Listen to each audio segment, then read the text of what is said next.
Hello everyone. तो इस कहानी की शुरुआत इस तरह से होती है कि हमारी फीमेल लीड जिसका नाम जीजी है, उसे अपने हस्बैंड की तरफ से एक मैसेज आता है और बुजोंग उसे यही कह रहा था कि तुम्हारा इंतज़ार ख़त्म हुआ, 3 महीने बाद हमारी डिवोर्स फाइनल हो जाएगी। मैंने पेपर्स रेडी कराने का कह दिया है, प्रोसीडिंग्स में थोड़ा सा टाइम लगेगा। और वो भी बहुत प्यार से उसे जवाब दे देती है कि ओके, मैं भी उसी दिन का इंतज़ार कर रही हूँ। और इसी के साथ ही हमें पता चलता है जब जीजी हमें बताती है कि बुजोंग से उसकी शादी को 3 साल हो गए हैं, लेकिन आज तक उन्होंने एक ढंग की मुलाकात भी नहीं की। उसने सिर्फ और सिर्फ बुजोंग के बारे में लोगों से सुना है। वो फैमिली बहुत पावरफुल थी और उनका यही एक हायर था जो पूरी फैमिली के बिजनेस को संभालता था। और इसी के साथ ही हमें बुजोंग को दिखाते हैं जो कि दिखने में भी बहुत हैंडसम और डैशिंग था। और इसके साथ साथ उसे ये बात भी थोड़ी बॉदर कर रही थी कि मैंने 3 सालों में पहली दफ़ा अपनी वाइफ को मैसेज किया है। डिवोर्स की बात की, उसे शौक लगना चाहिए था, लेकिन जैसे वो तो इंतजार में बैठी हुई थी, उसने तुरंत ही ओके बोल दिया, ये लड़की मुझे थोड़ी इंटरेस्टिंग दिखती है। और फिर इसी के साथ ही हमें दिखाते हैं कि बुजोंग बीजिंग से अब अपने शहर में वापस आ गया है। और अपने होम टाउन में आने के बाद बुजोंग का सबसे पहला सामना अपनी वाइफ के साथ एक शॉप पर होता है। जीजी ने तो उसे नहीं देखा था, वो वहाँ पर अपनी बेस्टी के साथ शॉपिंग कर रही होती है, लेकिन बुजोंग को उसका असिस्टेंट बताता है कि यहाँ पे आपकी वाइफ है। उसे ये भी नहीं पता था कि इन दोनों में से कौन सी है। और फिर असिस्टेंट के थ्रू जब उसे मालूम पड़ता है कि जीजी उसकी वाइफ ये वाली लड़की है, तो वो उसे बहुत गौर से देख रहा था। वो वाकई काफी सुंदर दिखती थी। सुंदर होने के साथ साथ वो बहुत स्मार्ट और एलिगेंट भी थी। लगता था कि बहुत जेंटल सी लेडी है जिसने कभी गुस्से में ऊंची आवाज भी नहीं उठाई होगी। और यही सारा कुछ तो उसने अपनी मम्मी से भी सुना था। और उसकी मम्मी ने ही ये शादी अरेंज कराई थी, लेकिन इस शादी में हमारे हीरो को बिल्कुल भी कोई इंटरेस्ट नहीं था। तभी तो आज तक उसने एक मुलाकात भी अपनी वाइफ से नहीं की थी। यहीं पर वो देखता है तो एक और गर्ल आई हुई थी जो कि काफी रिच थी। उसका नाम शोए था और वो यहाँ आकर जीजी को बुली करने लगती है। उससे कहती है कि तुम्हारी फैमिली तो बैंकरप्ट होने वाली है, तुम अफोर्ड नहीं कर सकती कि इस वीआईपी शॉप पर आकर कुछ खरीद सको। लेकिन इस बात पर उसे काफी गुस्सा आता है जब वो इससे ज्यादा उसे नीचा दिखाने की कोशिश करती है और उसके माँ बाप को कुछ बोलती है तो वो उसे एक थप्पड़ दे मारती है। ये सारा कुछ देखकर बुजोंग तो शॉक्ड रह जाता है। उसने जो इमेज अपनी वाइफ का सुना था वो बिल्कुल भी वैसी नहीं थी। जेंटल, सुशील, एलिगेंट ऐसी वो नहीं थी, बल्कि वो तो बहुत ज़्यादा फियर्स थी। उसे कहीं ना कहीं उसका ये रूप बहुत ज़्यादा पसंद आता है। और उसी टाइम पर उन दोनों की जो लड़ाई हो रही थी, शोए मैनेजर को बुला लेती है और कहती है कि इसने मुझ पर हाथ उठाया है और ये आपकी कंपनी के रूल्स के खिलाफ है, इसे यहाँ से उठाकर बाहर फेंको। लेकिन मैनेजर को उसी टाइम पर एक इम्पॉर्टेंट वीआईपी कॉल आती है और वो कॉल थी बुजोंग के स्पेशल असिस्टेंट की तरफ से। इस वीआईपी ब्रांड्स की सारी शॉप्स इस वक्त बुजोंग की कंपनी के अंडर थी। वो उसे यही कहते हैं कि अभी के अभी हमारे रूल्स चेंज होते हैं, इस लड़की ने गलती की है तो इसी टाइम पर शोए को यहाँ से निकाला जाए, इसका वीआईपी कार्ड भी कैंसिल कर दिया जाए, इसे दोबारा कभी भी इस शॉप में एंटर होने की इजाजत नहीं मिलेगी। ये सुनकर तो जीजी भी हैरान थी। उसने बिना सोचे समझे उसे एक ठोक दी थी, लेकिन उसे ये नहीं पता था कि रिजल्ट ये निकलेगा। वो काफी खुश हो जाती है, उसे लगता है कि किस्मत मेरे साथ है और फिर वो चुपचाप वहां से चली जाती है। अब इसी के साथ ही हम एक और कैरेक्टर को दिखाते हैं और ये है हाउसकीपर आंटी, जो कि वो फैमिली को बचपन से ही सर्व कर रही हैं। और इस वक्त उनकी फैमिली में काफ़ी ज़्यादा चलती भी हैं क्योंकि ये जीजी की सासू माँ की फेवरेट हैं। और इस टाइम पर वो आज बहुत खुश थी। कहती हैं कि जीजी आज आपका हस्बैंड आ रहा है, आपको उनको वेलकम करना चाहिए। और इसके साथ ही हमें दिखाते हैं कि 3 सालों में पहली दफ़ा बुजोंग अपनी वाइफ के घर में एंट्री करता है। और यहीं पर ही होती है उनकी एक प्रॉपर मुलाकात, जिसमें वो अपनी वाइफ को देखता है तो हाथ आगे बढ़ाता है और कहता है, हेलो माय वाइफ, तुमसे मिलकर खुशी हुई। ये हस्बैंड और वाइफ की सबसे ऑड मुलाकात है। ये देखकर तो हाउसकीपर भी हैरान रह जाती है। जीजी भी उससे बहुत अच्छे से मिलती हैं। उसे पता था कि इस 3 साल के रिश्ते में कोई भी इमोशंस शामिल नहीं और ये 3 महीने बाद ख़त्म होने वाला है। बस ये समय किसी तरह से बिता लेती हूँ, उसके बाद 50 मिलियन मुझे एलिमनी में मिलेंगे। अब एक दफ़ा बुजोंग उसके पास आता है जब वो लॉन में बैठी हुई थी और उसे आकर कहता है कि तुम्हारी अपीयरेंस तो बहुत जेंटल है, पर मुझे लगता है कि ये सारा कुछ फेक है, तुम असल में ऐसी नहीं हो। और वो भी बहुत प्यार से एकदम जेंटल सी गर्ल बनकर आहिस्ता सी आवाज़ में उससे कहती है कि आपको कोई गलत फहमी हुई है, मैं तो बहुत स्वीट हूँ। लेकिन जिस तरह से वो उसे ये सारा कुछ बोल कर गया था, उसके मन में आने लगता है कि ये लड़का बहुत स्केरी होने वाला है। पता नहीं ये 3 महीने कैसे कटेंगे अगर ये इसी शहर में रह गया तो। हाउसकीपर आंटी पहले तो जीजी की सासू माँ के साथ रहती थी, लेकिन अब उनके कहने पर ही वो जीजी के पास आकर रहने लगी थी। लेकिन यहाँ पर वो फील कर रही थी कि इन हस्बैंड वाइफ के बीच बहुत फासला है, बल्कि वो तो इस बात से हैरान ही रह गई थी कि ये इनकी पहली मुलाकात है। वो बार बार उन दोनों को क्लोज करने की कोशिश करती हैं। इवन के जब बुजोंग ने अपने कपड़े चेंज करने होते हैं और ऑफिस जाने के लिए रेडी करना होता है खुद को, तो वो हमेशा कहा करती थी कि जीजी जाओ और अपने हस्बैंड की हेल्प करो, और जीजी यही सोचती थी कि क्या वो कोई छोटा बच्चा है या उसके हाथ नहीं है। वो हमेशा उनको एक ही टेबल पर खाना खाने को भी बोलती थी, लेकिन उनकी चेयर्स में इतना फासला होता था और वो इतनी खामोशी से खाना खाते थे कि लगता नहीं था कि इनके बीच के फासले मिटने वाले हैं। अब जब बार बार हाउसकीपर उन दोनों को इकट्ठा करने की कोशिश करती है, तो यहाँ पर जीजी उसे क्लियरली कह देती है कि हमारे बीच जो भी रिश्ता है इस पर अपनी आंखें बंद कर लो, बस चुपचाप टाइम गुजारो, क्योंकि ये मेरे हस्बैंड का डिसीजन था कि वो शादी के बाद इस सिटी जिंगजुआन में कभी भी नहीं आएगा। जीजी को तो लगता था कि बस हाउसकीपर है, अपना काम चुपचाप करती रहेगी, लेकिन उसे ये नहीं पता था कि उसकी सासू माँ की फेवरेट होने की वजह से उसका इस घर पर कितना होल्ड है। जीजी वैसे तो बहुत स्मार्ट और क्लेवर गर्ल थी, लेकिन हमेशा दूसरों के सामने वो एकदम इनोसेंट बन जाया करती थी, और इस हाउसकीपर आंटी के सामने भी वो हमेशा ऐसे ही करती थी। और तो और जब बुजोंग को लगता था कि इसे जाने के लिए रोकना चाहिए, तो वो तुरंत ही उसे बाय बोल देती हैं। बुजोंग मुंह बनाकर वहाँ से चला जाता है। अब हाउसकीपर आंटी ऐसा करती हैं कि जीजी को गले लगाती है और कहती है कि मुझसे तुम्हारा दुख नहीं देखा जा रहा, तुम इतने अरसे 3 साल इसकी वाइफ रही हो, एक लॉयल वाइफ, और तुम बहुत कुछ डिजर्व करती हो जो तुम्हें नहीं मिल रहा, और वो मैं तुम्हें दिला कर ही रहूंगी। और जीजी वो तो मन ही मन में सोच रही थी कि मैं तो इतनी मस्त लाइफ गुजार रही हूँ, ना कोई टेंशन, ना कोई फिक्र फाका, हर तरह की लग्जरीज मेरे आगे पीछे हैं, जो चाहूँ खरीद लेती हूँ, इससे अच्छी लाइफ और क्या हो सकती है। अब नेक्स्ट ही डे जीजी को कॉल आती है अपनी सास की तरफ से, जो कि उसे ओल्ड हाउस बुला रही थी। वो सोचने लगती है कि महीने में एक दफ़ा तो मुझे ज़रूर वहाँ जाना पड़ता है, लेकिन मंथ के मिडिल में उन्होंने पहले कभी भी नहीं बुलाया, कुछ तो खास ज़रूर होगा। और फिर वो बहुत अच्छा सा रेडी होकर अपनी सासू माँ से मिलने के लिए निकल जाती हैं। यहाँ पर हमें उसकी सास को दिखाते हैं। एक्चुअली उसकी सास को जीजी बहुत पसंद आई थी, और उसने अपने बेटे के लिए इसी लड़की को चूज़ किया था, जो कि बहुत ही जेंटल और स्वीट गर्ल थी। लेकिन आज जब वो हाउसकीपर आंटी को अपनी सास के पास देखती है, तो पता चलता है कि वो तो एक खबरी निकली। उसने सारी खबरें जाकर सासू माँ को दे दी थी कि इनका रिश्ता बिल्कुल खोखला है, और आज तक ये दोनों इकट्ठे कभी रहे ही नहीं हैं। और तो और बुजोंग ने कभी अपनी वाइफ को कॉल तक नहीं की ये 3 साल में। वो मम्मी से मिलता था तो झूठ बोल देता था कि हाँ, कि मैं अक्सर अपनी वाइफ के घर जाता रहता हूँ, और जीजी भी उसी के बिहाफ पर ये झूठ बोल देती थी कि हाँ, वो हर महीने यहाँ पर आता है।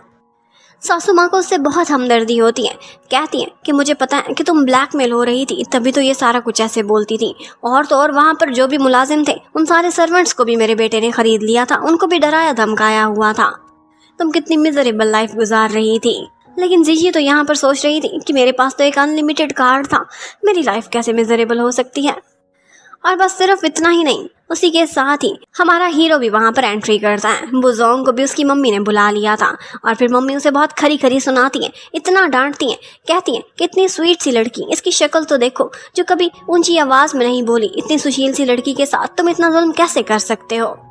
मामा उसे बहुत डांटती हैं, एक दफ़ा तो मारने भी वाली थी, लेकिन जीजी आगे बढ़ती है और अपने हस्बैंड को बचा लेती है। लाइफ में पहली दफ़ा था कि वो अपने हस्बैंड के इतने क्लोज हुई थी। और मम्मी को तो और भी गुस्सा आ जाता है कि देखो ये लड़की कितनी अच्छी है। वो इतने में बटलर को बोलकर अपना लीश मंगवा लेती हैं और कहती हैं कि तुम्हें आज सज़ा बहुत मिलेगी। वो अपने बेटे को नील डाउन कराती हैं और उसे 1-2 लीशेस लगा देती हैं, लेकिन इस टाइम पर जीजी से देखा नहीं जाता। वो आती है बुजोंग के सामने, उसकी शील्ड बन जाती है और कहती है कि मॉम नहीं, इसमें मेरी भी गलती थी, मैंने भी तो आपसे झूठ बोला है, और देखिए कितना शर्मिंदा दिख रहा है, प्लीज़ इसे और नहीं मारना। और फिर यहाँ पर उसकी एक्टिंग भी स्टार्ट हो जाती है। वो कहती है कि आफ्टर ऑल ये मेरा हस्बैंड है, मेरे मन में सिर्फ यही है, मैं इससे बहुत प्यार करती हूँ, इसे इस तरह से मार खाता हुआ नहीं देख सकती। लेकिन मन ही मन में तो वो ये सोच रही थी कि इसी के ही पैसे पर मैं इतनी अय्याशी कर रही थी, हर वीआईपी चीज़ मेरे पास होती थी, तो फिर इस लड़के को ऐसे मार खाता हुआ अपनी आंखों के सामने देखूं, नहीं, मैं इतनी इनह्यूमन नहीं हो सकती। अब फाइनली ये सारा कुछ बुजोंग चुपचाप सहता रहता है, लेकिन उसे बहुत खुशी होती है ये देखकर कि इस टाइम पर जीजी ने उसे प्रोटेक्ट किया है। और जिस तरह से वो बोल रही थी कि ये मेरा हस्बैंड है और मैं इससे प्यार करती हूँ, उसके ये शब्द उसे बहुत अच्छे लगे थे। इन दी एंड जीजी किसी तरह से मम्मी को कन्विंस कर लेती हैं और कहती है कि अब आपको कोई शिकायत का मौका नहीं मिलेगा, हम हस्बैंड एंड वाइफ बहुत पीसफुली इकट्ठे रहेंगे। और बस मम्मी फिर उसी के इसी वादे पर उन दोनों को वहाँ से जाने देती हैं, लेकिन साथ में वार्निंग भी देती हैं कि अगर एक शिकायत और आई तो फिर मैं तुम्हारी चमड़ी उधेड़ कर रख दूंगी। अपने बुजोंग को वो बहुत डांटती थी।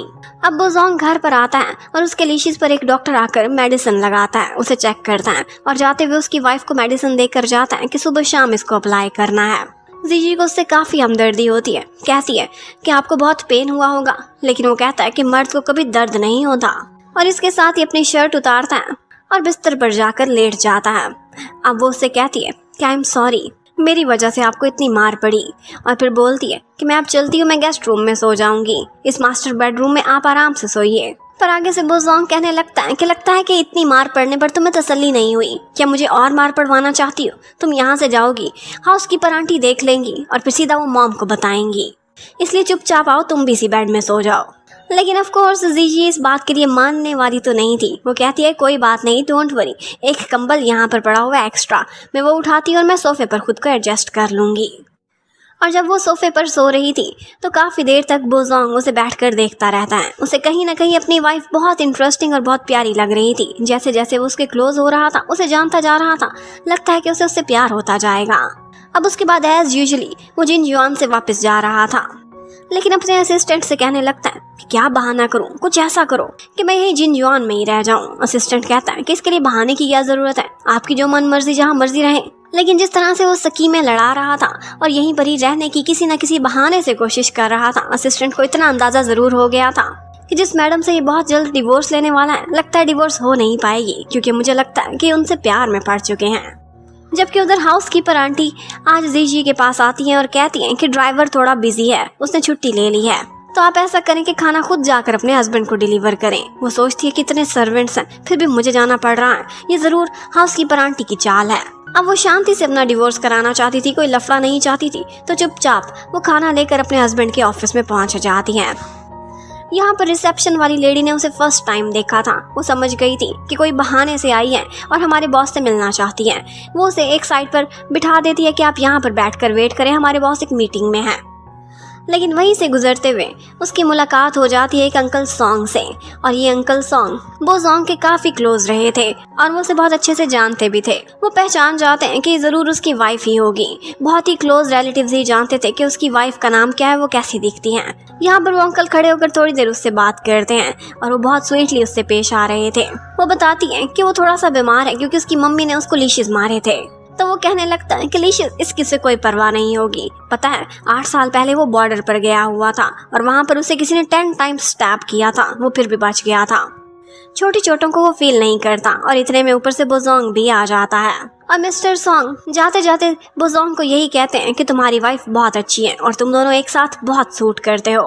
अब इसके बाद बोजोंग उसे अपने साथ कमरे में ले जाता है और वहाँ बैठकर वो बहुत शौक से वो खाना खा रहा था जो उसकी वाइफ उसके लिए लेकर आई थी। वो पूछता है कि मिस्टर सॉन्ग इतनी देर तुमसे क्या बातें कर रहे थे। वो बताती है कि लगता है तुम्हारी कुछ एक्स्ट्रा ही तारीफें कर रहे थे, तुम्हें 10 टाइम्स के स्टैब किया गया था, ऐसे में कौन बच सकता है। तो वो भी ऐसे कह देता है कि हाँ, उन्होंने बस ऐसे ही मेरी तारीफ कर दी है। लेकिन यहाँ पे उसने एक बात फील की थी कि खाने पीने में बिल्कुल भी चूजी नहीं है, जो भी दो चुपचाप खा जाता है, इसमें कोई नखरा नहीं। और फिर उसके बाद बोजोंग उससे कहता है कि आज एक पार्टी में जाना है, तुम वहाँ पर मेरे साथ चलना। उसे समझ आ जाती है कि इसे दुनिया के सामने मुझे वाइफ रखा हुआ है इसी तरह के ओकेजन्स को अटेंड करने के लिए, लेकिन उसके साथ वो किसी ओकेजन को अटेंड करने पहली दफा ही जा रही थी। यहाँ पार्टी में काफी लोग आए हुए थे जो कि काफी प्रोमिनेंट फैमिलीज से थे।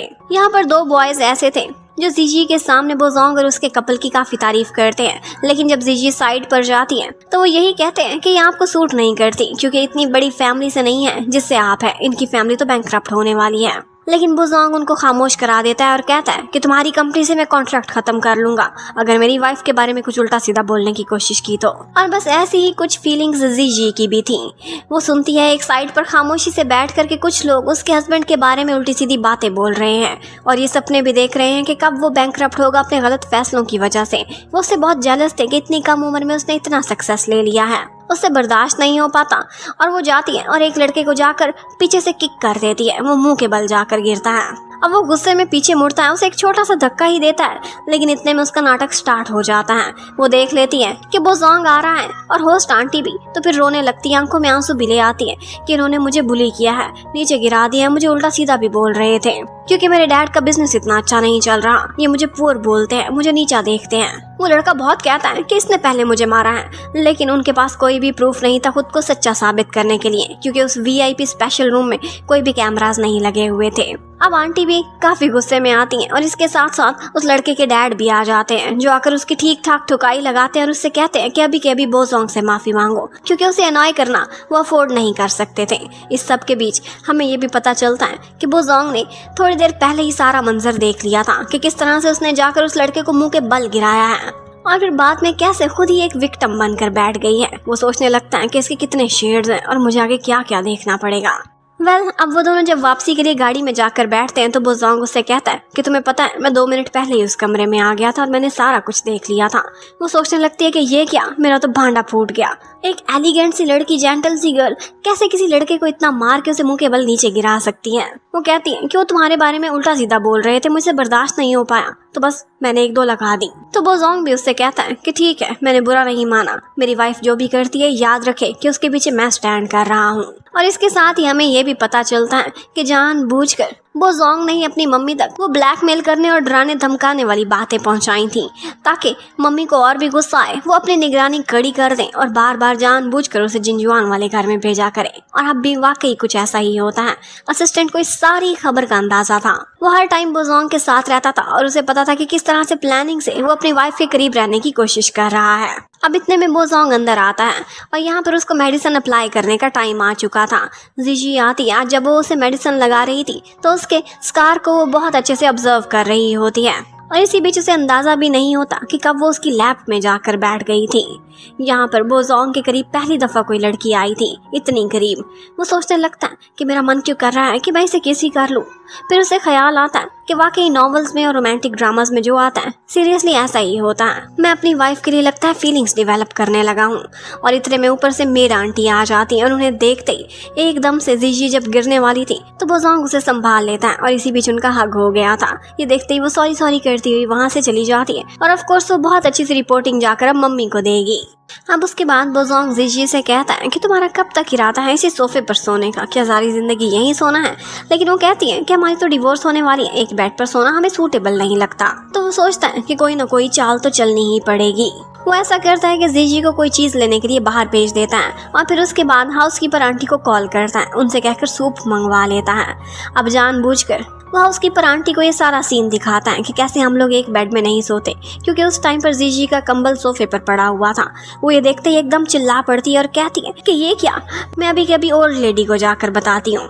लेकिन ये सुनते ही जीजी तुरंत ही बेड में घुस जाती है और अपने हस्बैंड के क्लोज होकर कहती है कि हमारी छोटी सी बात पर लड़ाई हुई थी, मैं इसे नखरा दिखा रही थी, जब तक ये माफी नहीं मांगता मैं वापस नहीं लेटूंगी इसके साथ। और यहाँ पर वही बोजोंग जो कभी किसी से माफी नहीं मांगता था उसके सामने कान पकड़कर माफी मांगता है और वो कहती है ठीक है मैं मान गई। और छोटी छोटी बातें आंटी आप सासू माँ को ना बताया करें। और आंटी ने एक और भी काम किया था, जाते जाते वही कंबल उठाकर कमरे से ले जाती हैं। अब ऑफ कोर्स कंबल तो था नहीं तो जीजी को वहीं पर ही सोना पड़ेगा। बोजोंग की प्लानिंग काम कर गई थी। वो उनके बीच एक पिलो की दीवार बना देती है और कहती है कि मैं सोते हुए थोड़े ज्यादा हाथ पैर चलाती हूँ, इसीलिए एक बाउंड्री बना रही हूँ। लेकिन वो बाउंड्री आधी रात में पता नहीं कहाँ की कहाँ चली जाती है।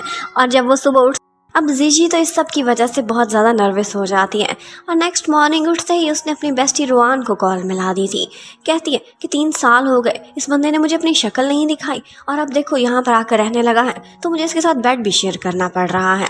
ये सुनते ही रुआन तो बहुत एक्साइटेड हो जाती है और कहती है तो क्या हुआ पगली, फिर तो तुम लकी हुई ना। देखो पूरा शहर इस लड़की का दीवाना है और ये खुद के करीब किसी को आने ही नहीं देता था। अगर तुम्हारी डिवोर्स होने भी वाली है फिर भी क्या हुआ, अगर तुम इसका थोड़ा बहुत एडवांटेज उठा सकते हो उठा लो, कुछ गलत नहीं है तो वो तुम्हारा हस्बैंड ही। फिर वो उससे और बातें पूछने लगती है कि वैसे वो स्वभाव का कैसा है, क्या थोड़ा बहुत रोमांटिक भी है कि नहीं।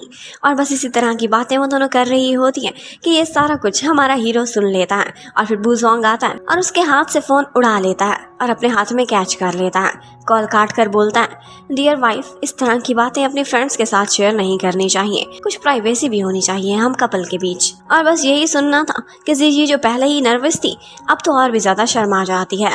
अब इस सब का इतना फायदा जरूर हो गया था कि वही लोग जो डाइनिंग टेबल के 2 डिफरेंट किनारों पर बैठते थे अब एक दूसरे के करीब होकर बैठने लग गए थे। और फिर नाश्ते की टेबल पर बोजोंग उससे कहता है कि कल तुमने मेरी थोड़ी हेल्प करी थी तो इसके बदले तुम्हें कोई रिवार्ड तो देना ही चाहिए। बोलो क्या क्या मांगती हो। और वो भी पगली आगे से ये उससे पूछने लग जाती है कि हमारी डिवोर्स कॉन्ट्रैक्ट कब तक फाइनल होगा। अब ये सुनते ही बोजोंग को गुस्सा आ जाता है कि क्या तुम्हारे दिमाग में सिर्फ यही डिवोर्स ही चलती रहती है, सिर्फ यही रिवार्ड चाहिए तुम्हें मुझसे। वो तो वैसे भी डिवोर्स को भी ऑन होल्ड रखना चाहता था। ये सब सुनकर उसका बहुत मूड खराब हो जाता है और वो तो जीजी से नाराज ही हो जाता है। वो भी उसका मूड देखकर साफ साफ उसे कह देती है कि मैं एक पार्टी पर जा रही हूँ अपनी फ्रेंड्स के साथ, आज रात शायद मैं वापस ना आ सकूं। बस ये बोलती हुई वो चली गई। और फिर उसके बाद हमें पार्टी का सीन दिखाते हैं जो कि दूसरे शहर में थी। और यहाँ पर इस पार्टी को होस्ट करने वाली सोंग चिन थी जो कि मिस्टर सोंग की ही बेटी थी और बोजोंग के टीचर की बेटी। बोजोंग ने भी पता चला लिया था कि ये कौन सी पार्टी में जा रही है, तो वो तो उससे पहले ही उस पार्टी में पहुंचा हुआ था। और यहाँ पर उन दोनों का आमना सामना होता है। सोंग चिन उसे इंट्रोड्यूस कराना चाहती थी इससे, लेकिन वो तो उसे देखकर मुंह बनाकर वहां से निकल जाता है। अब ये देखते ही सोंग चिन को लगता है कि शायद इन दोनों हस्बैंड वाइफ के रिलेशंस अच्छे नहीं हैं। और इस तरह की र्यूमर्स तो उसने पहले भी सुनी थी कि इन दोनों की एक बिजनेस मैरिज है और ये मैरिज उसकी मम्मी ने जबरदस्ती कराई है। बोजोंग की अपनी मम्मी के सामने एक नहीं चलती और जीजी ने शादी के लिए इसलिए यस बोला था क्योंकि उसकी फैमिली इस वक्त मुसीबत में थी और उन्हें बिजनेस में पार्टनरशिप चाहिए थी। एक्चुअली इनके बीच कोई भी भावनाएं नहीं है और शायद अगर मैं इन दोनों को अलग कर पाऊँ तो फिर मेरे लिए इससे बेहतर ऑप्शन और कोई भी नहीं होगा कि मैं बोजोंग से ही शादी कर लूं। ऑफ कोर्स वो इसे छोड़कर सिंगल होने ही वाला है, लेकिन उसे ये क्या पता था कि अब बोजोंग अपनी वाइफ के लिए फीलिंग्स डेवलप करने लगा है। यहाँ पर वो सामने बैठकर काफी देर तक उसे देखता रहता है और फिर जब ये भी देखता है कि उसके पास एक बॉय आकर बैठ गया है जो उसे ड्रिंक के लिए ऑफर करने वाला है, तो उसको तो गुस्सा ही आ जाता है। वो तुरंत ही अपने असिस्टेंट को भेजता है और कहता है कि इस मक्खी को उसके पास से उड़ाओ। अब एक दफा सोंग चिन आती है और जीजी को कुछ फ्लावर्स देती है और कहती है कि मुझे बहुत पसंद है, मैंने हैंड प्लक किए हैं, क्या इनको तुम संभाल कर कहीं रख दो कि मेरी इतनी हेल्प कर दो। अब वो जैसे ये फ्लावर्स लेकर अंदर जाती है किसी वास की तलाश में, तो वहीं पर देखती है तो बोजोंग बैठा हुआ था। उसे पार्टी ज्यादा पसंद नहीं थी इसलिए अकेले में आकर बैठ गया था।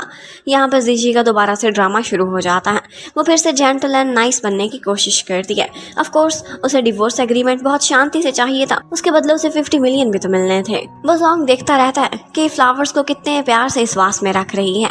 वहाँ पर कुछ और भी फ्लावर्स पड़े हुए थे। इतने में वो बाहर चली जाती है और फिर एक कपल वहाँ पर शरारतें करता हुआ अंदर आ जाता है और उनके टकराने की वजह से वो फूल गिर गए थे।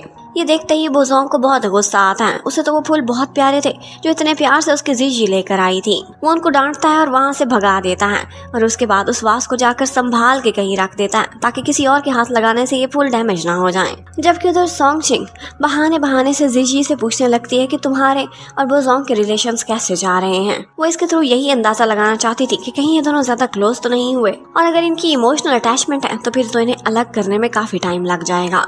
और इस तरह के पर्सनल क्वेश्चंस पूछते पूछते जीजी को उस पर काफी गुस्सा आ जाता है और वो जल्द ही अपने कमरे में सोने के लिए चली जाती है। और इतने में उसे तलाश करता हुआ पीछे पीछे बोजोंग वहाँ पर आता है, लेकिन उसका आमना सामना सोंग चिन से हो जाता है। सोंग चिन कहती है कि मैं तो वो वास तलाश कर रही हूँ जिसमें जीजी को मैंने फ्लावर्स रखने को कहे थे। तो वो पूछता अच्छा तो वो फ्लावर्स तुम्हारे थे? वो बोलती है हाँ, और मैंने हैंड पिक किए थे, मैं थोड़ी सी बिजी थी तो ये काम मैंने उसे कह दिया। इसी बात पर वो मुझसे बहुत नाराज हो गई कि मुझ पर कोई ऑर्डर जमाए मुझे पसंद नहीं है। इस तरह की थोड़ी बहुत हेल्प करना फ्रेंड्स की तो बनती ही है। लगता है कि मिजाज से बहुत खड़ूस है।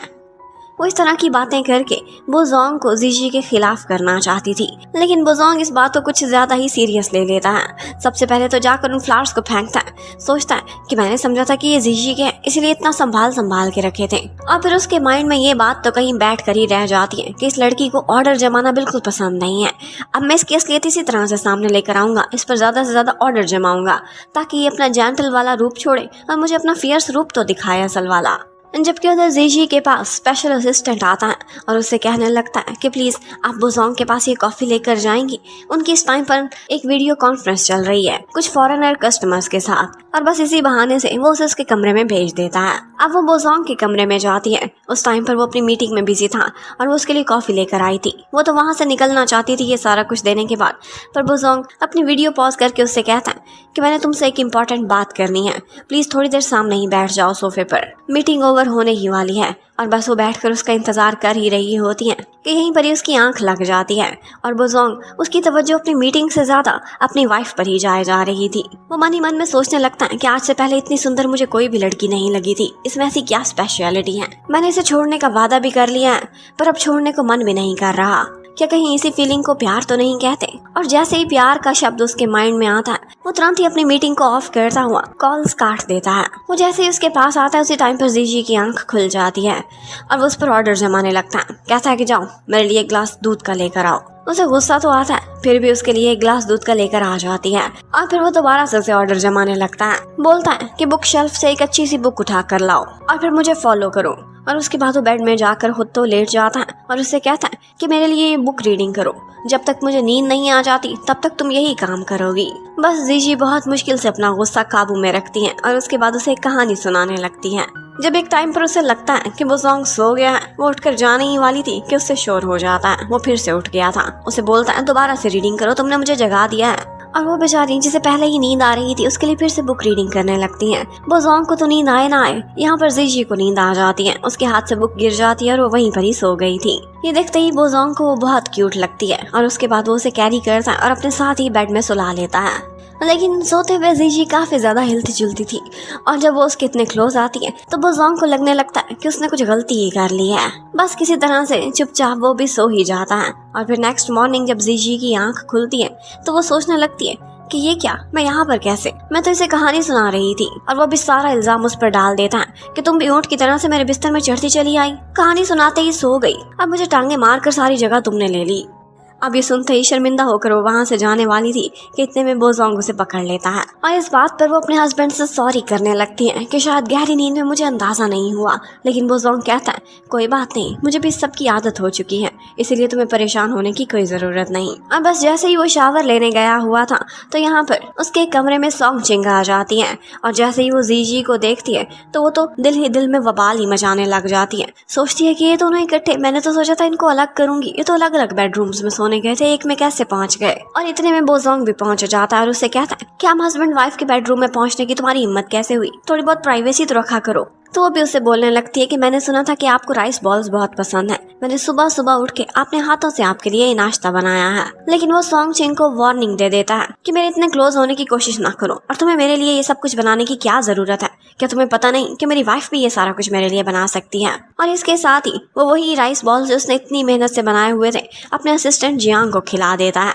और बस उसे ये खाता देख देख सोंग चिंग बेचारी बहुत तड़पती है पर कुछ बोल भी नहीं सकती थी। अब इतने में जीजी भी फ्रेश होकर बाहर आ जाती है और वो जीजी को कहता है कि देखो ये क्या बना हुआ है। वो बोलती है राइस बॉल्स। वो कहता है ठीक है, तुम अपने हाथों से मेरे लिए ये बना कर लाओगी, और हाँ किचन इधर नहीं उधर है, मैं सामने बैठ कर तुम्हें कुकिंग करते हुए देखूंगा। और जीजी उसे तो शॉपिंग से कोई फुर्सत ही नहीं मिलती थी, कुकिंग उसे बिल्कुल भी नहीं आती थी। पहली दफा किसी वीडियो से देख देख कर उसने कुकिंग करना सीखी थी। वो बहुत प्यार से उसके लिए राइस बॉल्स बना कर लाती है।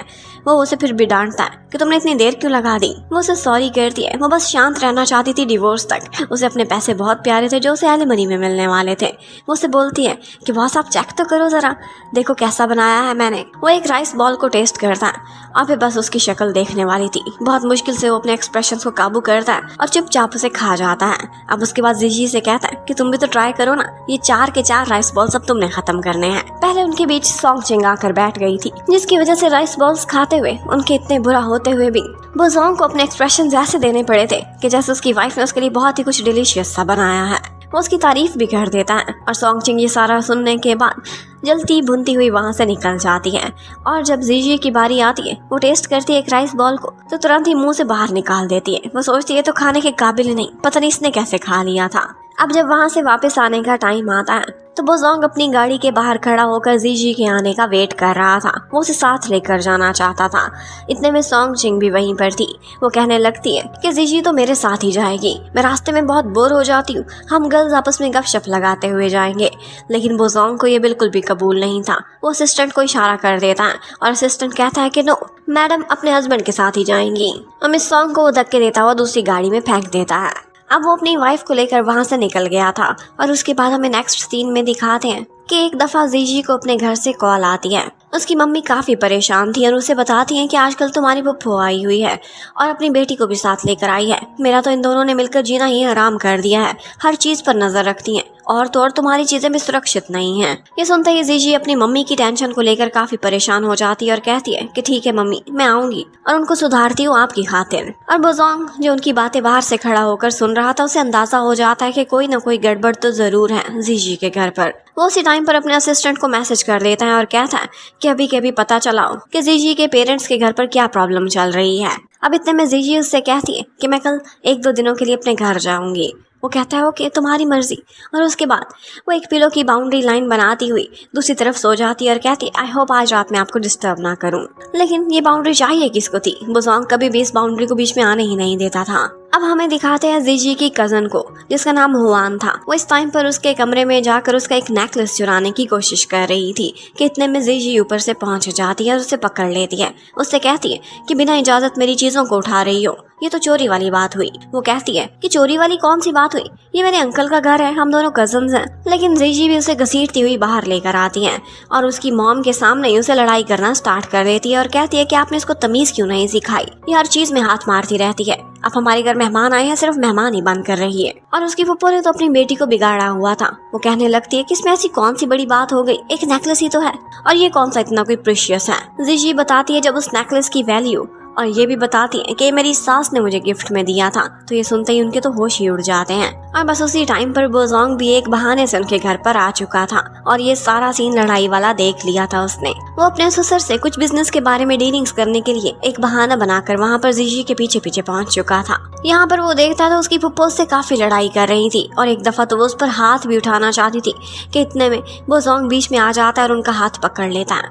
कहता है कि शी इज माई गर्ल, इस पर कोई हाथ नहीं उठा सकता। इसके बारे में नेगेटिव सोचने से पहले भी ये ख्याल कर लेना कि ये पत्नी किसकी है। और बस बोजोंग का इतना रोब था कि वो तुरंत ही पीछे हट जाती हैं और सॉरी करने लगती हैं। यहाँ पर लड़ाई में हुआन के हाथों से वो नेकलेस भी गिर गया था और थोड़ा बहुत डैमेज भी हो गया था। इस बात पर बोजोंग उनको काफी ब्लैकमेल करता है और कहता है कि मेरी मम्मी की तरफ से गिफ्ट था, 50 मिलियन इसकी वर्थ है, क्या आप लोग कंपनसेशन पे कर सकते हैं? 50 मिलियन का नाम सुनते ही फुप्पो और उसकी बेटी तो कांपने लगती हैं। तुरंत ही नील डाउन करती हैं और कहती हैं कि हमें एक दफा माफ कर दें, हमारी इतनी औकात नहीं कि एक नेकलेस पर इतना खर्च कर सकें। और बोजोंग वो तो कुछ और ही आगे बढ़ गया था।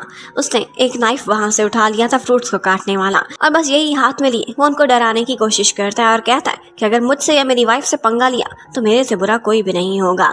और उसके बाद उन्हें अपने असिस्टेंट के साथ भेज देता है और कहता है कि सिर्फ इसी शर्त पर आपको छोड़ूंगा कि आप लोग मेरी वाइफ को या उनके पेरेंट्स को कभी भी तंग करने के लिए नहीं आएंगे। उनको जिस तरह से बोजोंग ने डराया था वो तो एक गैंगस्टर ही देख रहा था। अब वो तो साइड पर हो जाते हैं और यहाँ पर डैड बताते हैं कि बोजोंग मुझसे कुछ डिस्कस करने के लिए आया था इन्वेस्टमेंट से रिलेटेड। और वो सोचने लगते हैं कि बोजोंग इतने अरसे में पहली दफा मेरे डैड से मिलने के लिए आया है, कुछ अनयूजुअल लगता है, कहीं ये मेरे पीछे तो नहीं आया। और मॉम डैड तो दोनों ही खुश हो गए थे, उन्हें तुरंत ही डिनर पर रोक लेते हैं। अब वो लोग तो खाने की तैयारी करने के लिए अंदर चले गए थे जबकि बोजोंग और जीजी यहाँ पर खड़े हुए थे। जीजी उसके पास आती है और उससे कहने लगती है कि मुझे तुम्हारी ये फियर्सनेस बहुत पसंद आई, गुस्से में तुम बहुत कूल लगते हो। और बस ये कहती हुई वो तो चली गई थी और बोजोंग वो तो एकदम लड़खड़ा ही जाता है और अपने असिस्टेंट को पकड़कर कहता है कि ये क्या, देखा इसने मुझसे लव कन्फेस किया, बोला ये मुझे लाइक करती है। और असिस्टेंट सोचने लगता है कि नहीं, इतना डायरेक्ट तो नहीं बोला आपको लाइक करने का। वेल अब पुप्पो तो उसका घर छोड़कर चली गई थी और वो भी एक माफी नामे के साथ कि आइंदा कभी भी इनको तंग करने के लिए तो नहीं आएगी। जबकि उधर मम्मी डैडी आज जीजी को अपने साथ बिठाते हैं और उससे पूछते हैं कि तुम्हारी मैरिड लाइफ कैसी जा रही है। बेशक उसकी डिवोर्स होने वाली थी लेकिन वो उनको परेशान नहीं करना चाहती थी, बोलती है कि सब कुछ बहुत अच्छा जा रहा है। आज जीजी अपने मॉम डैड के घर पर ही रह गई थी क्योंकि उसकी मम्मी उसके लिए काफी उदास थी, लेकिन कोई और भी उसके लिए बहुत उदास था और वो था उधर बोजोंग अपने घर पर, जिसे बार बार जीजी की यादें आ रही थी। कैसे वो इस तरह से बेड में लेटकर मैगजीन पढ़ा करती थी, उसे बार बार यही ख्याल आने लगते हैं और वो सोचने लगता है कि अभी मेरी वाइफ वहाँ क्या कर रही होगी, आखिर वहाँ ठहरने की क्या जरूरत थी। बोजोंग तो उसके लिए काफी परेशान हो जाता है, उसे इतना मिस कर रहा था पर उसे बोल भी नहीं सकता था और रात को उसकी आवाज सुने बगैर कैसे सो जाता। तो एक बहाने से उसे कॉल करता है और बहुत गुस्से से उससे पूछता है कि वो मैगजीन्स कहाँ हैं और वो बुक्स कहाँ हैं मेरी फेवरेट वाली जो कल मैंने तुम्हें लाने को कहा था।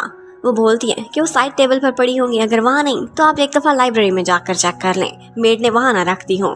बस इतनी बात करते ही वो कॉल काट देती है, आगे कोई बात भी नहीं करती। अब वो थोड़ी देर बाद दोबारा से एक बहाने से उसे कॉल कर देता है और उससे पूछता है कि मेरी फेवरेट कैंडल्स कहाँ हैं, वो नहीं मिल रही, तुम कोई चीज़ संभाल कर क्यों नहीं रखती। और बस उसके बाद 2-3 दफा फिर से उसे कॉल मिला देता है, कोई ना कोई चीज पूछने के बहाने। अब जीजी इतनी बेवकूफ थी, उसे अभी भी समझ नहीं आ रही थी कि ये तो बहाने से उसे कॉल कर रहा है सिर्फ उसकी आवाज सुनने के लिए। वो तो मन ही मन में यही सोचने लगती है कि मुझ पर बहुत ही ऑर्डर जमाने लगा है आजकल। ये सारा कुछ वो सर्वेंट से भी पूछ सकता था, जानबूझ के मुझे डिस्टर्ब कर रहा है। अब वो जोंग अगले दिन ऑफिस में चला जाता है और जब छुट्टी का टाइम आता है तब उसे दोबारा से परेशानी स्टार्ट हो जाती है कि अभी तक इसने वापस आने की बात क्यों नहीं की, आज फिर तो ये वहां नहीं रहने वाली। भला कोई इतना भी ठहरता है अपने हस्बैंड को छोड़कर। एक दफा मैसेज टाइप करता है, फिर सोचता है नहीं मैं उसे मैसेज नहीं करूंगा, मैं कोई इनिशिएटिव नहीं लेने वाला।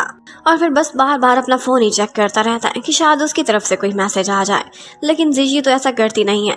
वो तो अपने मॉम और डैड के साथ काफ़ी अच्छा टाइम बिता रही थी। मॉम ने आज एक सूप भी बनाया था और वो बोलती हैं कि जाओ और अपने हस्बैंड को देकर आओ, उसे ये डिश बहुत पसंद है। तो अब अपनी मम्मी के कहने पर वो वही सूप लिए उसके ऑफिस वाली बिल्डिंग में पहुंच जाती हैं। लेकिन यहाँ पर रिसेप्शनिस्ट उसे दोबारा से देखती है तो उसे नहीं पहचानती। वो समझती है कि लड़की वही है जो बहाने बहाने से बॉस को मिलने के लिए पहले भी आई थी। वो उसे कह देती है कि बॉस का तो आज का सारा स्केड्यूल बिजी है, आपको बिल्कुल भी नहीं मिल सकते। जीजी मन ही मन में सोच रही थी कि अभी तक बोजोंग ने मुझे इजाजत नहीं दी कि उसके एम्प्लॉयज को बता सकूं कि मैं उसकी वाइफ हूँ। ऐसे ही बता दिया तो वो माइंड कर जाएगा। शायद अभी तक मैं उसके मन में जगह नहीं बना सकी। और बस इतने में सोंग चिंग भी वहां पर पहुंच जाती हैं और जब जीजी को ऐसे खड़े हुए देखती हैं तो उसे कहती है कि आओ मैं तुम्हें अंदर लेकर जाती हूँ। और फिर वो उसके साथ अंदर चली जाती हैं। यहाँ पर बहुत सारे एम्प्लॉयज थे जो सोंग चिंग को बहुत अच्छे से जानते थे, हर दफा उसे हेलो हाई करते हुए जा रहे थे। वो इतनी जान पहचान रखती है, ये देखकर कहीं ना कहीं जीजी को जेलसी तो होती है। वो सोचती है कि मुझसे ज्यादा तो ये लोग सोंग चिंग को पहचानते हैं। यहाँ पर उसको बिल्कुल भी अच्छा फील नहीं हो रहा था। ऑल्दो वो उसकी मिसेस थी लेकिन फिर भी उसे कोई भी नहीं पहचानता था। और बस सोंग चिंग भी जल्दी पर बहुत तेल छिड़कती है और कहती है कि मैं यहाँ पर अक्सर आती रहती हूँ और वैसे भी मेरा तो बोजोंग के साथ बहुत पुराना नाता है, हम तो बचपन के फ्रेंड्स थे। यहाँ पर ऑफिस में हर कोई मुझे जानता है, मुझे कोई ना कोई काम के लिए जब आना पड़ता है कोऑपरेशन, तो ये लोग मुझे बहुत रिस्पेक्ट देते हैं, बिल्कुल ऐसे ही जैसे बोजोंग की मिसेस को मिलनी चाहिए। अब ये सारा कुछ करके वो जीजी के दिल पर तीर ही चलाती रहती है।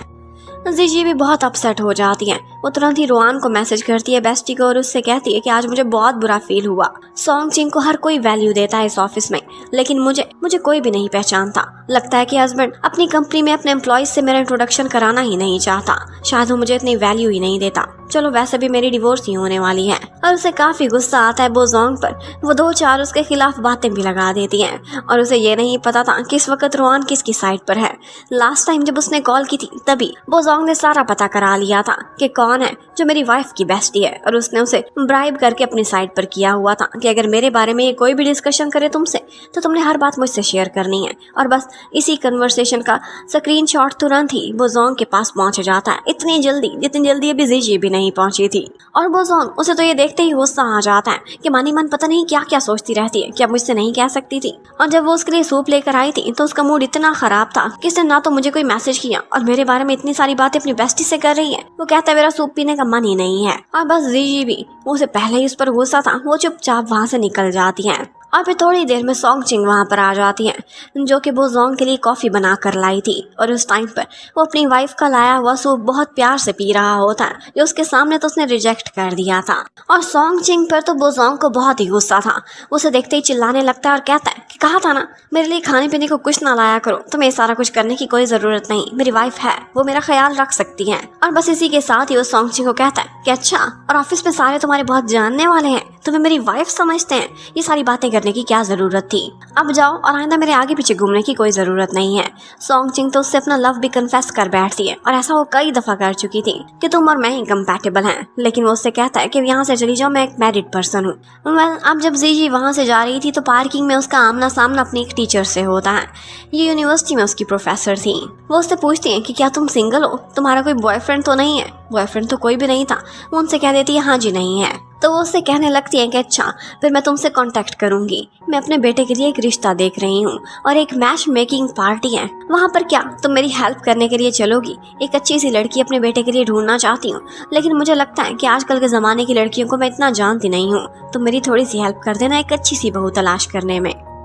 अब अपने टीचर को इतने अरसे बाद वो मिल रही थी और उनसे काफ़ी क्लोज भी रही थी, तो उन्हें इनकार नहीं कर पाती। लेकिन यहाँ पर हमें पता चलता है कि वो टीचर वो तो अपना रास्ता साफ कर रही थी। उन्हें जीजी बहुत पसंद थी और वो किसी और से नहीं बल्कि अपने बेटे से जीजी का ही मैच मेकिंग कराना चाहती थी, इसीलिए एक बहाने से उसे बुलाया था। उधर बोजोंग वो तो बहुत एंग्री हो गया था आज, और उसने बाद में एक मीटिंग भी रख ली थी ताकि आज वो घर में लेट पहुंच सके और उसकी बेगम थोड़ा तो तड़पे। लेकिन यहाँ पर क्या होता है कि जो भी मैनेजर्स और डायरेक्टर्स उसके साथ बैठे हुए थे वो सारे ही अपनी अपनी वाइफ से बहुत डरते थे और कहते थे कि हम लेट नाइट यहाँ नहीं बैठ सकते। थोड़ी देर बाद किसी को अपनी वाइफ की कॉल आती थी और वो चुपचाप वहाँ से निकल जाता था, और कुछ तो इतने डरे हुए थे कि वाइफ की कॉल आने से पहले ही वहाँ से चले जाते हैं कि हमें घर जाकर बहुत डांट पड़ेगी अगर हम लेट पहुँचे तो। और बस इन दी एंड हमारा हीरो बोजोंग वहाँ पर अकेला ही रह जाता है, और उसे तो अपनी वाइफ से एक कॉल भी नहीं आई थी, एक मैसेज भी नहीं, ये पूछने के लिए कि वो लेट क्यों हो गया है। ऑफ कोर्स जीजी को उसकी परेशानी तो हो रही थी कि अब तक तो वो घर कब का लौट आता था, क्यों नहीं पहुंचा। उसे मैसेज करने की बजाय वो तो रुआन को मैसेज कर रही थी कि लगता है वो मुझसे नाराज ही हो गया है, मैं उसे थोड़ा रूडली बात करी थी। और वो भी आगे से उसे एक ट्यूटोरियल भेज देती हैं। एक फाइल थी जिसमें वो सारे ट्रिक्स लिखे हुए थे जिसके थ्रू हम रूठे हुए हस्बैंड को मना सकते हैं। वेल, अब बोजोंग तो थक गया था अपनी वाइफ के मैसेज का इंतजार करते हुए, तो दिल पर पत्थर रख के खुद ही चुपचाप घर की तरफ आने लगता है। आगे देखता है तो वाइफ ही उसके इंतजार में दरवाजे के पास ही खड़ी हुई थी। उसे देखकर वो अपना कोट उतारता है और उसे पहना देता है और कहता है कि काफी ठंड है, चलो अंदर चले। जीजी भी उसके आगे पीछे घूम रही थी उसे पूछने के लिए कि तुम्हें क्या चाहिए, लेकिन वो भी उसे काफी नखरा दिखाता है। और जीजी वो तो यही सोचने लगती है कि नखरे में और गुस्से में ये कितना हैंडसम लगता है। और फिर उसके बाद वो उसकी फेवरेट कैंडल भी जलाती है और उसके बाद वो बुक लेकर आ जाती है जो सुनना बोजोंग को सबसे ज्यादा पसंद था। अब उसके लिए बुक रीडिंग करना चाहती थी। वो उसे कहता है ठीक है यहाँ पास आके, और वो एक डॉल की तरह बिल्कुल उसके करीब आकर बैठ जाती है। वो उसे देखता है तो सोचता है कितनी सुंदर है, मुझे उससे प्यार ही होता जा रहा है। और फिर अपना गुस्सा साइड पर रखकर उससे कहता है कि अगर आइंदा कभी मेरी मीटिंग हो तो ये याद रखो मैं कभी डिस्टर्ब नहीं हूँगा, मुझे कॉल और मैसेज जरूर करना है तुमने। और वो भी बिल्कुल ओके बॉस करती रहती है। और फिर इसी के साथ ही वो उसे सारा कुछ क्लियर कर देता है और कहता है कि सॉन्ग चिंग को मैं बिल्कुल भी लाइक नहीं करता। अगर मैं उससे पोलाइट हूँ तो सिर्फ इसी वजह से कि वो मेरे टीचर की बेटी है, और उसके और मेरे बारे में जो भी र्यूमर्स ऑफिस में चल रही हैं वो सिर्फ र्यूमर्स ही हैं। मैं उसको बिल्कुल भी समय नहीं देता। और हाँ, अगर आइंदा वो मेरे क्लोज होने की कोशिश भी करेगी तो तुम्हें आना होगा मुझे प्रोटेक्ट करने के लिए। तुम मेरी वाइफ हो, तुम जो मर्जी एक्शन लेना, किसी और लड़की को मेरे करीब ना आने देना। और बस ये सुनते ही कहीं ना कहीं जीजी को भी बहुत खुशी हो जाती है। वो बहुत प्यारा सा फेस बनाकर, क्यूट सा फेस बनाकर उससे कहती है ओके, कुछ और बताना है तो वो भी बता दे, मैं सब इंस्ट्रक्शन सुनने के लिए आज रेडी हूँ। और फिर उसके बाद जब वो उसके लिए मिल्क लेने के लिए जाती है तो यहाँ पर बोजोंग एक बात का फैसला कर चुका था। वो यही कहता है खुद से कि अगर इसने मुझसे लव कन्फेस कर दिया तो बस फिर उसके बाद हमारे डिवोर्स कैंसिल ही समझो, इसके साथ मैं सारी जिंदगी बिताना चाहता हूँ। अब उसके बाद नेक्स्ट डे हमें दिखाते हैं कि स्पेशल असिस्टेंट काफी देर से बॉस को तलाश कर रहा था पर उनका नंबर नहीं लग रहा था। आंटी आती हैं और जीजी से कहती हैं कि तुम तलाश करो ना वो कहाँ गए हैं, और जिसके साथ ही उसे पता चलता है कि वो तो स्विमिंग पूल में है, स्विमिंग कर रहा था। वो जैसे ही बाहर निकलता है तो जीजी से पूछता है कि क्या तुम्हें स्विमिंग करनी आती है। वो बोलती है नहीं, तो कहता है मैं सिखा दूंगा। वो उसे काफ़ी कहती है कि असिस्टेंट को आपकी तलाश है, लगता है कोई अर्जेंट मैटर है, लेकिन उसे लगता है कि अपनी बेगम को स्विमिंग सिखाने से अर्जेंट और कुछ भी नहीं लग रहा था। पर वो तो उसे खुद से छुड़ाकर वहाँ से जाना चाहती थी। इतने में वो स्लिप होती है, पानी में गिरने ही वाली थी कि यहाँ पर बोजोंग उसे संभाल लेता है और उसके बाद वो दोनों इकट्ठे ही पूल में जाकर गिरते हैं। अब इसके साथ ही हमें नेक्स्ट डे का सीन दिखाते हैं। पूल में ठंडे पानी में गिरने की वजह से जीजी तो खुद को फ्लू कराकर बैठी हुई थी। वो सोचने लगती है कि कितना स्ट्रांग है, इसे तो कुछ भी नहीं होता, ये रोजाना पूल में जाकर नहाता है। और फिर उसे पता चलता है कि आज फिर से हस्बैंड लेट है और मीटिंग में, तो वो तुरंत ही उसकी इंस्ट्रक्शंस के अकॉर्डिंग उसे कॉल मिला देती है। और फिर जैसे उसे कॉल आती है तो बोजोंग तो बहुत ही खुश हो जाता है, तुरंत ही मीटिंग को होल्ड पर रखवाता है और अपनी वाइफ की कॉल उठाता है बहुत गर्व से। उसे ऐसा लग रहा था कि जैसे इन सारों में आज वो जीत गया है, उसकी वाइफ की कॉल सबसे पहले आई है। और बोजोंग को जैसे ही पता चलता है कि वाइफ को फ्लू हो गया है, वो तुरंत ही मीटिंग को कैंसिल करता हुआ घर की तरफ चला जाता है। और बस उसके जाने के बाद सारे लोग यही गॉसिप्स कर रहे थे कि हम में से सबसे बड़ा जोरू का गुलाम लगता है कि हमारा बॉस ही है। अब इसके साथ ही हमें एक और बात भी पता चलती है, और वो ये थी कि लास्ट टाइम जो इंसिडेंट हुआ था, जीजी को ऑफिस में किसी ने भी नहीं पहचाना था, तो उसके बाद बोजोंग ने असिस्टेंट को ऑर्डर किया था कि हर एम्प्लॉय को एक पर्सनल ईमेल करो और उसमें मेरी वाइफ का नेम, उसकी फ़ोटो और उसके बारे में हर डिटेल हो, ताकि आइंदा कोई उसे पहचानने में, उसकी रिस्पेक्ट करने में गलती ना करे। और ऐसा ही हुआ था। अब हर कोई जीजी को ऑफिस में पहचानने लगा था। और तो और 2 गर्ल्स यहाँ पर गॉसिप्स कर रही होती हैं और वो यही कह रही थी कि वैसे तो जीजी का हमने बायोडाटा देख लिया है, पर वो इतनी बड़ी फैमिली से नहीं है जैसे सोंगचिंग है, और ना ही उसकी इस तरह की पर्सनैलिटी है। हमें तो ऐसा लगता है कि जैसे सोंगचिंग हमारे बॉस के साथ बेस्ट मैच थी, और फिर बस जैसे ही वो मुड़ती है तो पीछे बॉस खड़ा हुआ था। बोजोंग तो जीजी के अलावा किसी और का अपने साथ नाम बर्दाश्त नहीं कर सकता था। वो उन्हें कहने लगता है कि अच्छा, और मुझे भी ऐसा लगता है कि तुम बो ग्रुप नहीं बल्कि सॉन्ग ग्रुप के साथ ही बेस्ट मैच हो, इसीलिए आज HR में जाकर अपना खाता खत्म करा देना और कल से सॉन्ग ग्रुप में ही काम करना। बस वो बेचारी रोती धोती रहती है कि मुझे एक दफ़ा माफ़ कर दें, पर यहाँ पर बोजोंग बहुत ज़्यादा जालिम हो जाता है और उससे कहता है आज से तुम खुद को फायर ही समझो।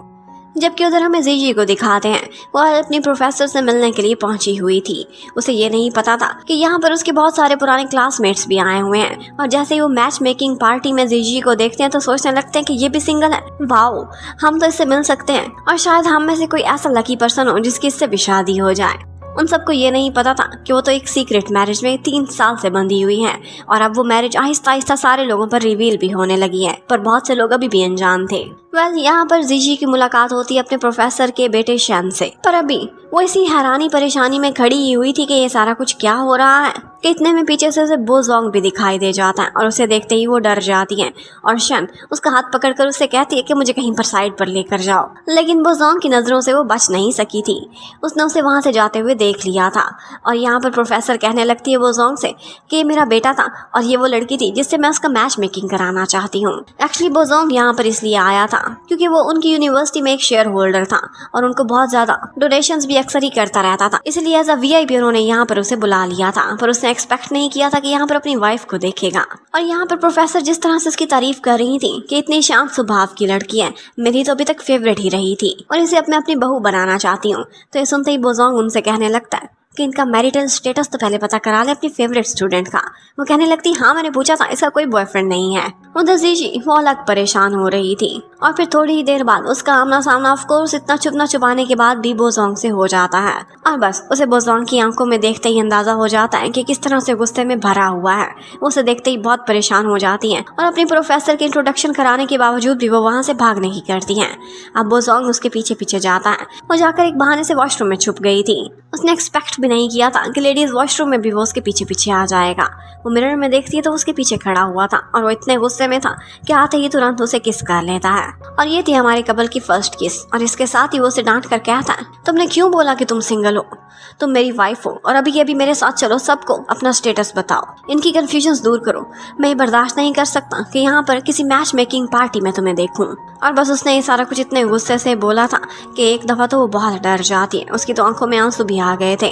बोजोंग को और भी गुस्सा आने लगता है, वो कहने लगता है कि तुम मेरे साथ वहाँ पर जाकर सारा कुछ क्लियर करने से पहले यहाँ पर खड़ी होकर रो रही हो, क्या तुम्हें इतना दुख हो रहा है? मैं सारी दुनिया को बताना चाहता हूँ कि मैं तुम्हारा हस्बैंड हूँ, तो तुम क्यों नहीं डिक्लेयर करना चाहती अपने सर्कल में कि तुम मेरी वाइफ हो? और बस इतना बोलता हुआ वो गुस्से में वहाँ से निकल जाता है। अब उसके जाने के बाद जीजी जाती है अपने प्रोफेसर के पास और उनसे कहती है कि सॉरी, मैंने आपको निराश कर दिया, मैं सिंगल नहीं हूँ बल्कि मैं तो मैरिड हूँ। 3 साल पहले ही मेरी शादी हो गई थी, लेकिन एक सीक्रेट मैरिज थी और इसी शादी की वजह से मैंने अपनी स्टडीज़ भी छोड़ दी थी। मुझे लगता था कि आप मेरे बारे में गलत सोचेंगे कि एक वेल्दी फैमिली में शादी करने के लिए मैंने अपनी स्टडीज़ छोड़ी हैं, इसलिए मैंने आपको कुछ भी नहीं बताया था। पर मुझे ये अंदाज़ा नहीं था कि अपने बेटे की मैच मेकिंग आप मेरे साथ ही कराने लग जाएंगी। और उन्हें ये सारा कुछ क्लियर करती हुए घर पर चली जाती है। उसे पता चलता है कि हस्बैंड पहले ही वहाँ पर पहुँच गया है और काफ़ी गुस्से में भी है। वो उसकी लाइब्रेरी में जाती है, उसके लिए खाना भी लेकर जाती है, लेकिन फिर भी वो गुस्से में इतना था कि उससे एक बात भी नहीं करता और ना ही खाने को देखता है, उसे बाहर भेज देता है। थोड़ी देर बाद जियांग बाहर आता है और असिस्टेंट ये सारी बात आकर जीजी को समझाता है कि आज बॉस को इतना गुस्सा क्यों आया है और उन्होंने खाना भी नहीं खाया। वो आपके लिए दिन ब दिन बहुत पॉजेसिव होते जा रहे हैं और मुझे ऐसा लगता है कि वो आपसे अब कभी भी डिवोर्स नहीं कराएंगे, क्योंकि उन्होंने डिवोर्स के पेपर्स मुझे होल्ड रखने को कह दिए हैं। और एक हस्बैंड को गुस्सा तो आएगा अगर उसकी वाइफ खुद को सिंगल बताएगी, तो आप जाएं और जल्दी से बॉस को मना लें, आप उनकी वीकनेस बन चुकी हैं। अब उसके बाद वो जाती है तो देखती है बोजोंग सो चुका है, फिर भी उसके पास आती है और उसका हाथ पकड़कर उसे कहने लगती कि ये वजह थी जिसकी वजह से मैंने अपने प्रोफेसर को नहीं बताया था। वो ये समझेंगी कि मैंने पैसे की खातिर अपनी स्टडीज छोड़कर किसी वेल्दी पर्सन से शादी कर ली है। और उन्होंने मुझे ये तो नहीं पूछा था कि तुम्हारा हस्बैंड है कि नहीं, ये पूछा था कि बॉयफ्रेंड है कि नहीं। मैंने कहा नहीं है, और मैं कभी भी उनके बेटे से नहीं मिलना चाहती थी। मैं तो उनके लिए एक बहू तलाश करने में हेल्प करना चाहती थी। आई होप ये सारा कुछ तुम्हारे सामने क्लियर हो जाए। और उसी टाइम पर वो आंखें खोल लेता है। वो जाग रहा था, उसने उसकी सारी बात सुन ली थी और फिर समझ भी ली थी। उस पर बिल्कुल भी गुस्सा नहीं करता और उसे बहुत प्यार से अपने पास बिठा लेता है। और जब उसे तसल्ली हो जाती है कि हस्बैंड मुझसे नाराज नहीं है, तो वो चुपचाप वहाँ पर सो जाती है। वो जैसे ही सोती है, थोड़ी देर वो उसको देखता रहता है और उसके बाद उसे फिर से किस कर लेता है। उसी टाइम पर जीजी ने भी अपनी आंखें खोल ली थी। ये देखते ही वो इतना एम्बैरस होता है कि तुरंत ही वॉशरूम की तरफ भाग जाता है और कोल्ड बाथ लेकर आता है। जीजी फिर से नाटक करती रहती है कि जैसे वो सो गई है, लेकिन नींद उसको भी नहीं आ रही थी। कोल्ड बाथ तो वो लेकर आ गया था, लेकिन फिर भी कुछ असर नहीं होता।